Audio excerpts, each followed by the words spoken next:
Jadi gini ya, ini soal jodoh ini memang jodoh ini adalah sesuatu yang harus misteri, harus sesuatu yang harus kita kejar dengan doa yang sungguh-sungguh ya. Nah, kalau bicara frekuensi ya, sebetulnya semua kita ini frekuensinya dia satu, yang dikatakan satu satu wilayah, atau diistilahkan juga misalnya kalau kita analogikan sama radio ya, ada radio itu frekuensinya FM, ada MW, AM, MW kan gitu ya.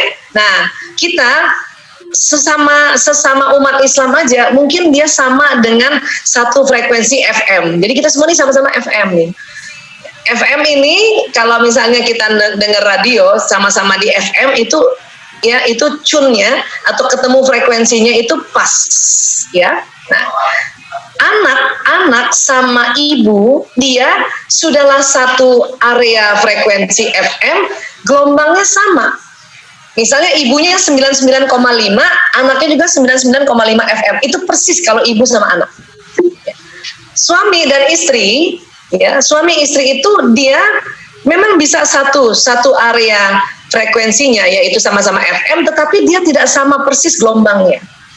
Kalau ini dianalogikan ya, misalnya si istri 99,5, suami 99,8, dia beda 0,3 frekuensinya. Tapi kalau sama anak persis. Jodoh bagaimana jodoh Bu Aisyah? Jodoh juga begitu. Apalagi jodoh itu kalau baru ketemu ya, itu kan kita ada perasaan yang rasanya kayaknya ini soulmate aku ya. Sebetulnya rasa bahwa ini soulmate atau pasangan aku itu lebih kepada program yang ada di otak yang disebut program watak. Program watak. Saya orang yang damai, orang yang kalau bahasa kepribadian, psikologi kepribadian yang paling populer, saya ini orang pragmatis. Ya.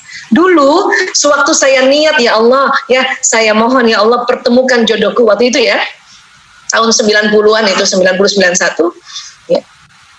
Kemudian ya pada saat sudah doa seperti itu, otak saya mencari pasangannya.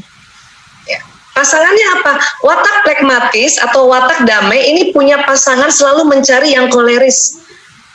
Jadi saya pada saat lihat suami saya dulu nih sebelum menikah, itu otak dan kolbu saya deg-degan.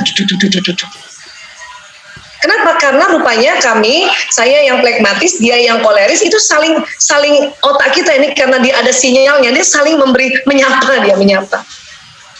Kang Gin tahu persis itu, suami saya sangat koleris. Dan kami tidak pacaran itu, kami waktu itu dijodohkan. Tapi karena walaupun dijodohkan, tapi karena watak kami ini ternyata bersoulmate atau berbelahan jiwa dengan calon suami waktu itu, dia jadi satu. Nah, kalau sinyal tentu frekuensinya si suami sama-sama di FM, tetapi beda frekuensi. Kenapa? Suami saya, dia sama frekuensinya dia dengan ibunya. Katakanlah dia sebetulnya 99 juga.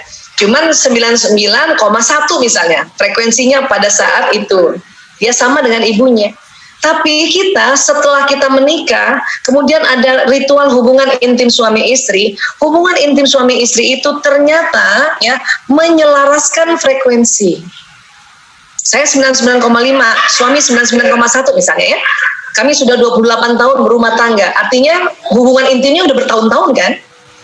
Kemudian makan hampir sama, minum hampir sama, tidur ya sama-sama, ya senggol-senggolan kulit kita. Itu melakukan sebuah ya penyelarasan frekuensi. Jadi karena saya 99,5, beliau 9,1, karena selaras lama-lama ketemunya antara suami ini 99,8. Artinya kalau saya mendoakan suami mendoakan saya, itu juga sangat mujarab. Tetapi anak ke ibu, ya ibu ke anak kandung ya, ini persis banget frekuensi. Itulah yang saya mengatakan bahwa ibu-ibu itu harusnya sangat bersyukur. Kenapa? Karena Allah mendesain sinyalnya dengan anaknya sama persis. Sehingga kalau ibunya berkata sesuatu lewat doa, itu cepat mujarab, makbul. Jangankan didoakan ya, ibunya berprasangka baik, itu terjadi langsung pada anak. Memang ibu tuh luar biasa ya. Ayah bagaimana? Ayah bisakah mendoakan anak? Bisa dong. Kenapa? Karena si ayahnya sudah satu frekuensi dengan ibunya kan, dia bisa. Tapi ibu lebih lagi.